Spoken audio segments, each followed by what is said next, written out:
गोलोम बोथोरनि जा बन्द बेखौ नोजोर होनानै दारगुसि दखरा दुलाराय बर' फरायसा आफादा मोनसे फ्रि माने कचिं सामार केम्प हाबाफारि लादों आरो बे बिथिङाव आङो बुंनो सानो बेयो थारैनो बाख्नायथाव हाबाफारि।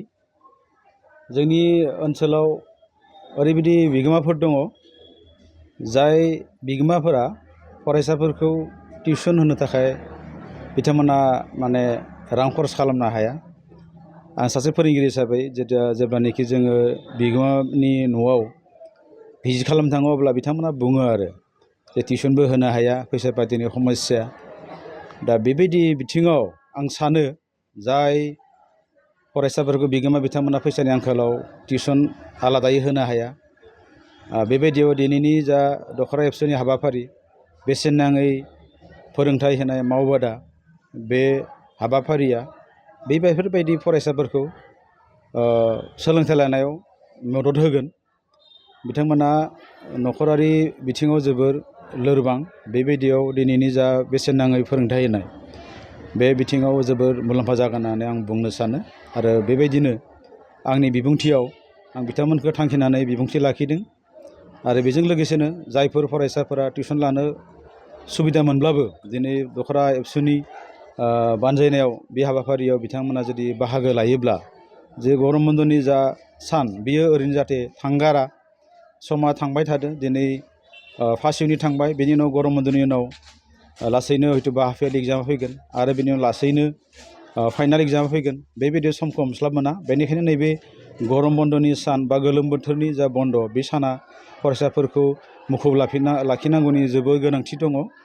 बे लेखायाव बा बे बिथिङाव नोजोर होयोब्ला जे नैबे जा माने गरम बन्दनि जा बेसेन नाङै फोरोंथाइ होनाय मावबादा बियो जोबोर माने फरायसाफोरनि गोनांथि आरो बाख्नायथाव। आरो बेनिखायनो आङो दारगुसि दखरा एबसुनि गासैबो माने दैदेनगिरि बिथांमोनखौ रोजा रोजा साबायखर बावहरो। जोंनि फरायसाफोरा खायसेया माना सिनसियार नङा आरो फरायसाखौथ' मा बुंनो, बे बिथिङाव जोंनि बिगोमाफोराबो सिनसियार नङा।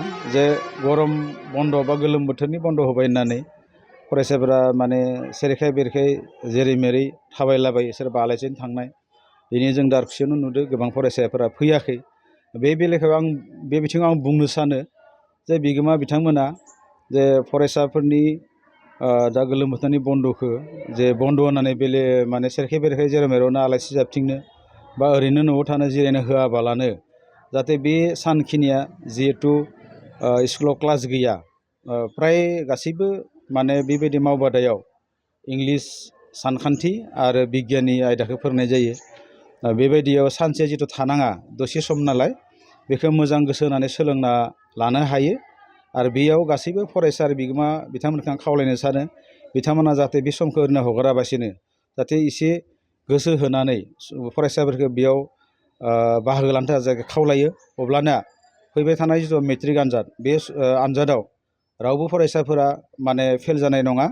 आरो जायफोर फरायसाफोरा एसे खम नाम्बार मोनगौमोन बिथांमोना नैबे समखिनिखौ जुदि मोजाङै गोसो होनानै बाहागो लायोबा साफ्रोमबो फरायसाफोरानो मोजां नाम्बार लानानै उथ्रिसारनो हागोन, आं बेखौ मिजिं खालामो। दखरा दुलाराय बर' फरायसा आफादखौ तामुलपुर जिल्ला दुलाराय बर' फरायसा आफादनि जानानै साबायखर बावदों। मानो होनना बुङोब्ला दा जोंहा गोलोम बोथोरनि बन्द सोलिगासिनो दङ। बे समाव जोङो बै फरायसाफोरखौ गोजौ सोलोंथाइ होनायनि थांखिजों दारगुसि दखरा दुलाराय बर' फरायसा आफादा फ्रि सामार भेकेसन कचिं केम्प दिनैनिफ्राय जागायदों, 4 जुलाइ। आरो बे 4 जुलाइनिफ्राय जागायनानै बिथांमोना 15-20 दिनसो बिथांमोना फोरोंनायनि थांखि लादों। आरो बे फोरोंनाय हाबाफारियाव मोनथाम आयदा, जोङो इंराजि रावखान्थि, साइन्स आरो मेथ्स, बे मोनथाम आयदाखौ बिथांमोना फोरोंहोनायनि थांखि लादों। आरो बे मोनथाम आयदायानो जोंनि फरायसाफोरनि बयनिख्रुइ गोनांसिन आयदा होननानै जोङो साननो हायो। दा बे लेखायैनो बै फरायसाफोरखौ मोजां मोनसे बे 20 बा 15सो दिनाव ओरैनो थास्लायस्लाय माबा मोनसे रोंनायानो बे मोनसे खामानियाव फैगोन। आरो बे थांखियैनो दारगुसि दखरा दुलाराय बर' फरायसा आफादा बे हाबाफारिखौ लादों।